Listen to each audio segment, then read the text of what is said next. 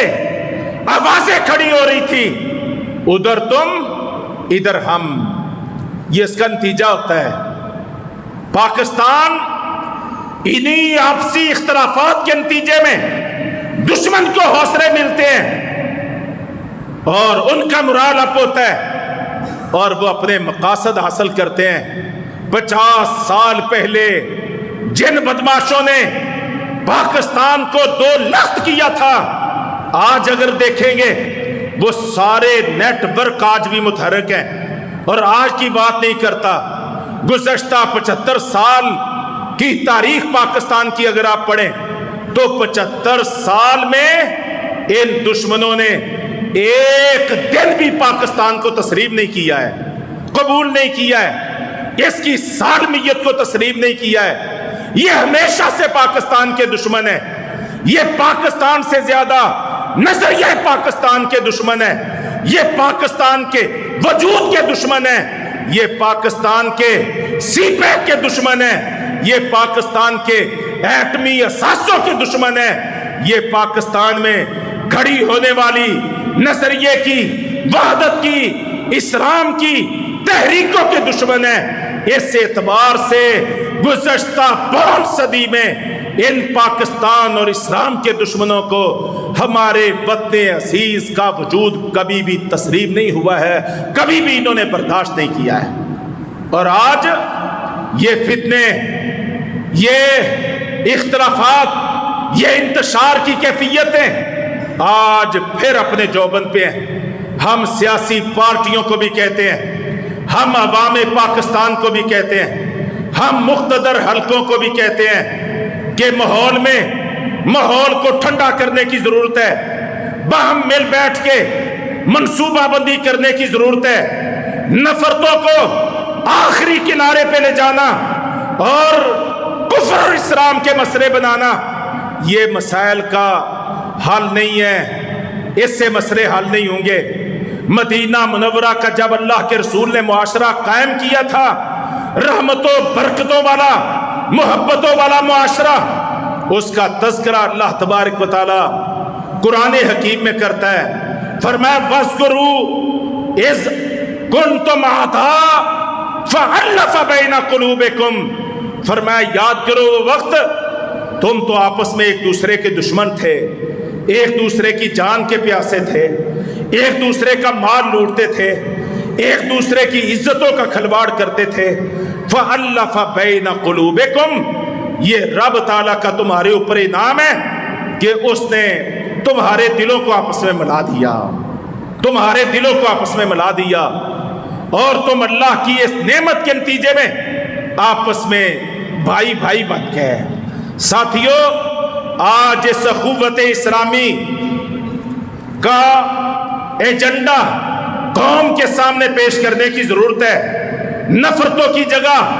محبتوں کو کھڑا کرنے کی ضرورت ہے، اس پیغام کو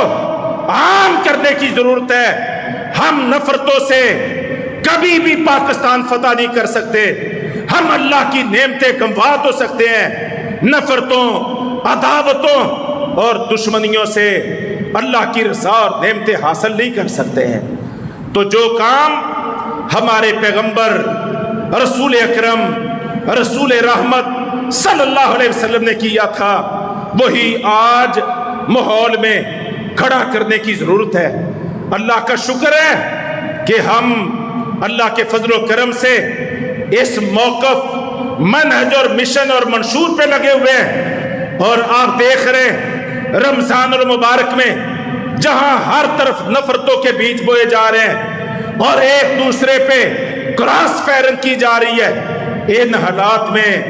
آپ ہی لوگ جو اللہ کے فضل و کرم سے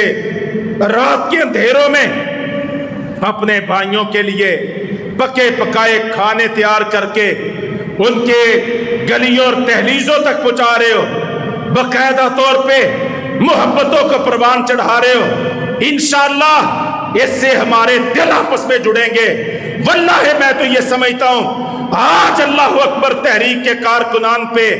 بہت بڑی ذمہ داری آ گئی ہے، بہت بڑی ذمہ داری آ گئی ہے۔ ساری پارٹیاں ایک ایجنڈے پہ کھڑی ہے اور اللہ اکبر تحریک باقاعدہ دلوں کو آپس میں جوڑنے کے ایجنڈے پہ کام کر رہی ہے۔ اللہ اس کی ہمیں توفیق عطا فرمائے، اس عمل کو آگے بڑھانے کی توفیق عطا فرمائے۔ نبی کریم صلی اللہ علیہ وسلم نے فرمایا تھا مثل المؤمنین فی توادہم وتحابہم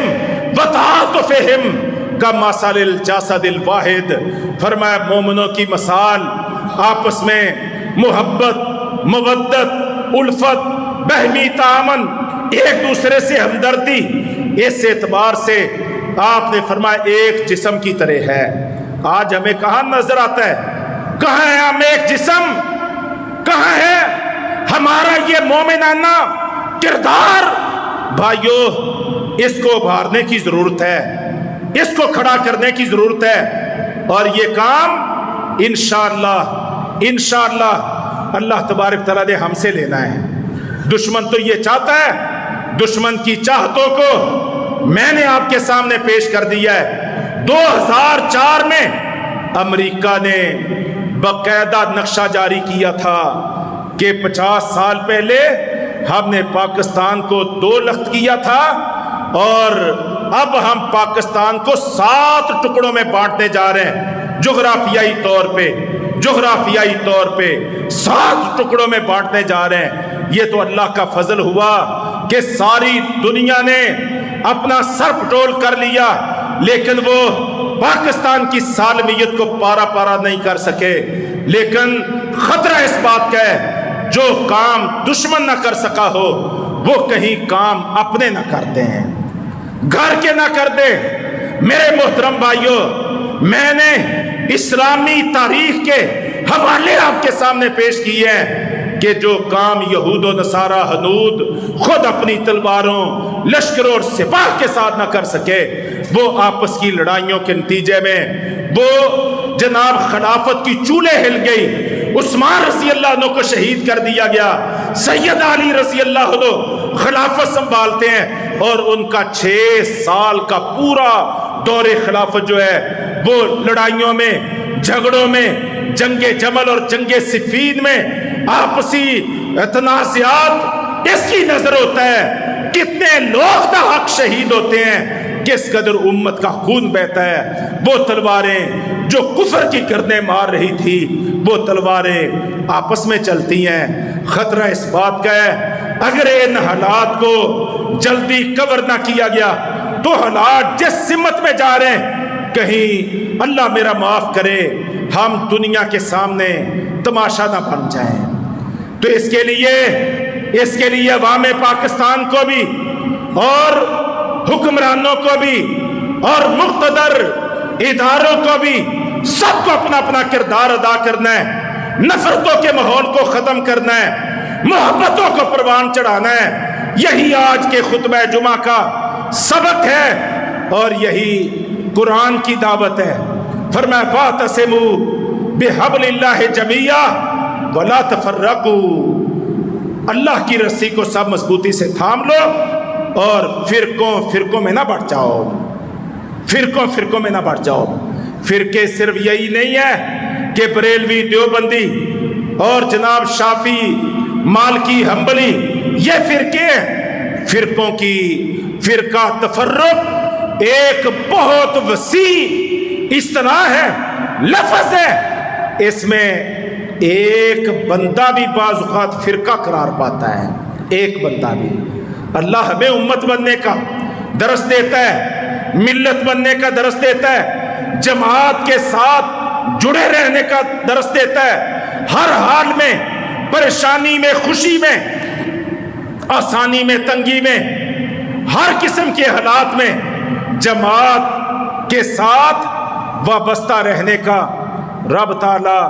ہمیں حکم دیتا ہے۔ تو اللہ تبارک و تعالیٰ کے ان احکام پہ ہمیں عمل کرنا ہے، ان پر سوچ و بچار کرنی ہے، ان پر قوم کو کھڑا کرنا ہے۔ یہ پاکستان 7 دہائیوں کے بعد آج اللہ کے فضل و کرم سے اس پوائنٹ پر پہنچا ہے کہ یہ دنیا کی